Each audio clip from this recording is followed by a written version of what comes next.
حضرت عائشہ رضی اللہ تعالیٰ عنہ فرماتی ہیں کہ یہ 3 قسم کی عورتیں بہت بابرکت ہوتی ہیں، جہاں ملے ان سے شادی کر لو۔ بسم اللہ الرحمن الرحیم۔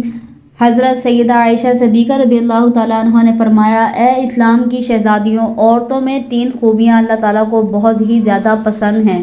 جب پوچھا گیا کہ وہ کون سی 3 خوبیاں ہیں تو حضرت عائشہ رضی اللہ تعالیٰ عنہ نے فرمایا، پہلی خوبی پردہ ہے۔ پردہ کسی خاتون کی ایسی خوبی ہے جو اللہ تعالیٰ کو بہت ہی زیادہ پسند ہے۔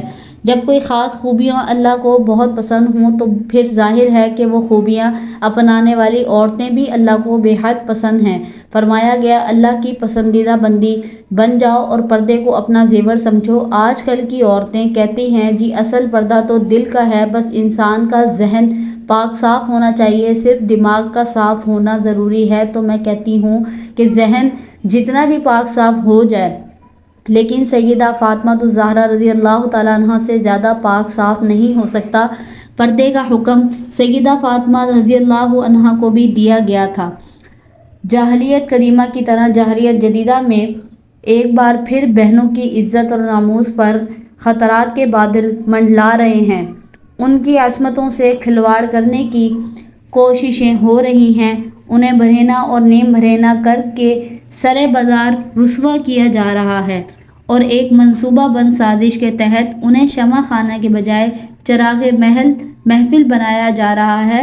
کل تک علماء شراب نوشی، لباس و پوشاک اور رہن سہن کے مغربی ہونے کا شکوہ ہی کرتے رہے کہ اب برقع اور حجاب بھی جدت کی راہ پر چل پڑے ہیں۔ ہمارے ہاں ایک رواج بن چکا ہے کہ اگر خدا نخواستہ کسی گھر میں کوئی فوتگی ہو جائے، کوئی عزیز رشتہ دار یا کوئی قریبی فوت ہو جائے تو اس کی جدائی کا غم ہر چیز پر مسلط ہو جاتا ہے، حتیٰ کہ نماز پر بھی مسلط ہو جاتا ہے، پردے پر بھی مسلط ہو جاتا ہے۔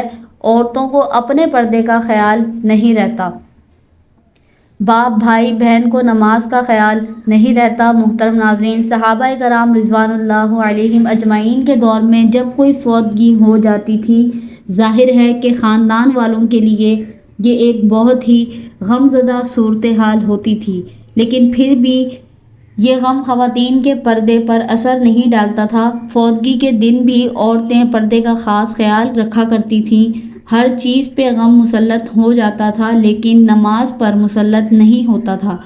لوگوں کو پتہ ہوتا تھا کہ ابھی نماز کا وقت ہونے والا ہے، اٹھو اور نماز پڑھو۔ میت اکیلی پڑی رہتی ہے، کوئی پرواہ نہیں، لیکن وہ لوگ ہر حال میں نماز پڑھتے۔ اسلام کی ایک مقدس شہزادی کا واقعہ ہے کہ اس کا ایک ہی بیٹا تھا اور وہ بھی اسلام کفر کے معرکہ میں شہید ہو گیا۔ اب یہ نیک خاتون آپ صلی اللہ علیہ وسلم کے سامنے اس طرح حاضر ہوئی کہ سر سے لے کر پیروں تک پورا وجود پردے میں ڈھکا ہوا تھا۔ صحابہ کرام رضوان اللہ علیہم اجمعین یہ دیکھ کر حیران رہ گئے کہ اکلوتے جوان بیٹے کی موت کا غم تو بڑے بڑوں کا کلیجہ چھلنی کر دیتا ہے، اور وہ گریہ داری چیخ پکار پر اتر آتے ہیں۔ یہ کیسی خاتون ہے کہ اتنے بڑے صدمے کے باوجود مکمل پردے کی حالت میں اور مکمل ہوش و حواس میں ہیں۔ اتنے بڑے صدمے کے باوجود یہ ابھی بھی پردے میں ہیں۔ یہ اس دور کی بات ہے جب مشرکین کی عورتیں اپنے جوان بیٹوں کی موت پر نوحہ خوانی کرتی تھیں، ماتم کیا کرتی تھیں اور بے پردگی کا عالم ہوتا تھا۔ اس نیک خاتون نے جب یہ باتیں سنی کہ یہ کیسی عورت ہے کہ اپنے جوان بیٹے کی موت پر بھی پریشان نہیں اور مکمل پردے میں ہے، تو اس نے کہا، میرے بھائیو، میرا بیٹا چلا گیا ہے تو کیا ہوا، میرا ایمان تو نہیں گیا۔ سبحان اللہ! یہ تھی اسلام کی مقدس شہزادیاں جن کی گود میں اسلام پلتا تھا۔ محترم ناظرین، حضرت عائشہ صدیقہ رضی اللہ تعالیٰ عنہ نے فرمایا، دوسری خوبی جو اللہ کو بہت زیادہ پسند ہے وہ اپنے شوہر سے ٹوٹ کر محبت کرنا۔ اب ایک عورت نکاح کے ذریعے سے اللہ اور رسول صلی اللہ علیہ وسلم کی رضا کے لیے اپنا آپ ایک اجنبی مرد کے حوالے کر دیتی ہے جسے وہ جانتی تک نہیں ہے، اسے پہچانتی نہیں، اس کی طبیعت کا پتہ نہیں، اس کے مزاج کا پتہ نہیں کہ وہ کس طرح کا انسان ہے۔ پھر بھی نکاح کے ذریعے سے وہ اپنے آپ کو اللہ اور رسول صلی اللہ علیہ وسلم کی رضا کی خاطر ایک اجنبی مرد کے حوالے کر دیتی ہے۔ پھر اس شخص کی اولاد کی کو 9 ماہ تک اپنے پیٹ میں رکھتی ہے، طرح طرح کی اذیتیں سہتی ہے اور موت کی سی کیفیت سے گزر کر اس کی اولاد کو جنم دیتی ہے۔ موت کی ایسی کیفیت سے اذیت سے آنے کے بعد بچہ پیدا ہوتا ہے۔ پھر جب بچہ پیدا ہو جاتا ہے تو ایک ماں اپنی فکر بالکل ترک کر دیتی ہے، اپنا آپ بھول جاتی ہے اور اس بچے کی تربیت میں مصروف ہو جاتی ہے۔ یہی سوچ اس کے ذہن میں ہوتی ہے کہ جب یہ بچہ بڑا ہو کر اچھی خدمات سر انجام دے گا تو کوئی یہ نہیں کہے گا کہ یہ اس کی ماں نے اس کی تربیت اچھی نہیں کی۔ لیکن پھر ہوتا یوں ہے کہ جب وہ بچہ بڑا ہو کر اچھے کام کرتا ہے اور اچھی خدمات سر انجام دیتا ہے تو سبھی اس کے باپ کی تعریف کرتے ہیں۔ کوئی یہ نہیں کہتا کہ فلاں عورت نے، اس کی ماں نے اس کی اچھی تربیت کی ہے جس کی وجہ سے یہ بڑا انسان بنا ہے۔ تو کئی سال تک جب وہ ہمارے بچوں کی پرورش میں لگ جاتی ہے اور اپنا آپ بالکل بھول جاتی ہے تو اس کے چہرے پر جھریاں نمودار ہونے لگ جاتی ہیں۔ پھر ایسی عورت کو کئی شوہر یہ کہہ کر ٹھکرا دیتے ہیں کہ عورت مرد کے پاؤں کی جوتی ہوتی ہے، وہ جب چاہے جوتی کو تبدیل کر سکتا ہے۔ اللہ اکبر! ایک بزرگ اور نیک انسان کی محفل میں لوگ بیٹھے ہوئے تھے۔ وہاں یہ بات چل رہی تھی کہ ایک مرد کہہ رہا تھا، کیا عورت مرد کی جوتی ہوتی ہے؟ مرد کو جہاں بھی اپنے مناسب سائز کی جوتی نظر آئے تو وہ بدل لے۔ وہاں پر بیٹھے ایک شخص نے اس اللہ والے بزرگ انسان کی جانب رخ کیا اور ان سے دریافت کیا کہ حضرت، کیا یہ شخص ٹھیک کہہ رہا ہے؟ تو بزرگ فرمانے لگے کہ اپنی سوچ کے مطابق بالکل ٹھیک کہہ رہا ہے، اور واقعی عورت مرد کے پیروں کی جوتی ہوتی ہے جو خود کو پاؤں کی مانند سمجھتا ہے۔ فرمانے لگے، جو خود کو پاؤں کی جیسا تصور کرتا ہے وہ اپنی بیوی کو پاؤں کی جوتی ہی سمجھتا ہے۔ یہی عورت سر کا تاج بھی تو ہو سکتی ہے، لیکن صرف اس مرد کے لیے جو خود کو بادشاہ کی مانند سمجھتا ہے۔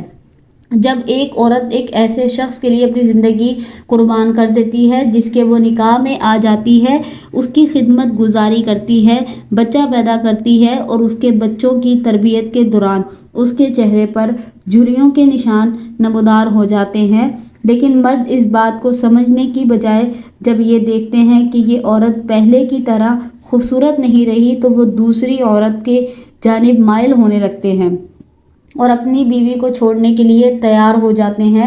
تو ایسے مرد اپنی بیوی کی ہستی بستی زندگی میں زہر گھول کر رکھ دیتے ہیں اور اسے کانٹوں کے بستر پر سونے پر مجبور کر دیتے ہیں۔ تو کیا یہی انسانیت ہے؟ خدارا اللہ کی ان رحمتوں کی قدر کیا کریں، وہ کسی بھی شکل میں ہوں، ماں، بہن، بیوی، بیٹی، ان کو عزت دیا کریں۔ حضرت عائشہ صدیقہ رضی اللہ تعالیٰ عنہ نے فرمایا کہ عورت کے اندر 3 خوبیاں اللہ تعالیٰ کو بہت ہی زیادہ پسند ہیں۔ جب پوچھا گیا کہ اے ام المؤمنین، عورت کی وہ کون سی خوبیاں ہیں جو اللہ تعالیٰ کو بہت پسند ہیں، تو فرمایا نمبر 1 پردہ، یعنی پردہ کرنے والی عورت اللہ کو بہت ہی زیادہ پسند ہے۔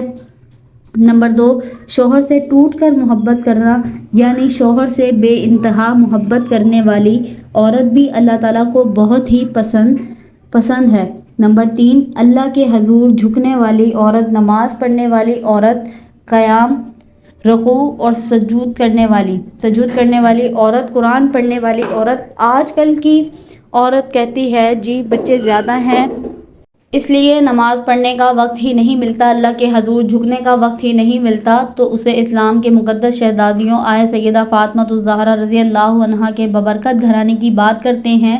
جنت کے سرداروں حسنین کریمین کی تربیت بھی ہو رہی ہے، حضرت علی رضی اللہ عنہ کی خدمت بھی ہو رہی ہے، مہمانوں کو کھانے بھی پیش کیے جا رہے ہیں۔ جب رات ہوتی ہے تو سیدہ فاطمہ الزہرا رضی اللہ عنہا سونے کے لیے بستر بچھانے کی بجائے اللہ کے حضور مصلی بچھا لیتی ہیں، قیام کرتی ہیں، رکوع کرتی ہیں، اور پھر جب سجدے میں جاتی ہیں تو ایک کے بعد دوسرا سجدہ ابھی مکمل نہیں ہوا ہوتا تو صبح ہو جاتی ہے۔ تو جس عورت میں یہ 3 نشانیاں پائی جائیں ان سے فوراً نکاح کر لو۔ حضرت عائشہ رضی اللہ تعالیٰ عنہ نے فرمایا 3 عورتیں بہت بابرکت ہوتی ہیں۔ نمبر 1 جس کے پاس رشتہ بھیجنا اور منظور ہونا آسان ہو۔ نمبر 2، جس کا مہر بہت کم ہو اور آسان ہو۔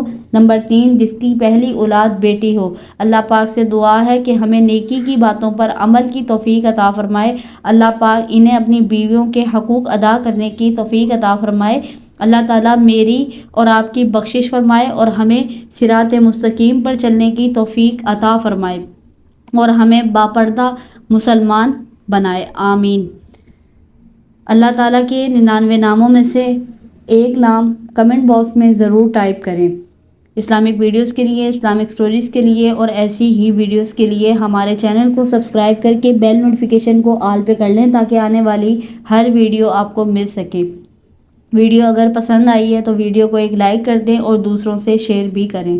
شکریہ مجھے سننے کا۔ اللہ حافظ۔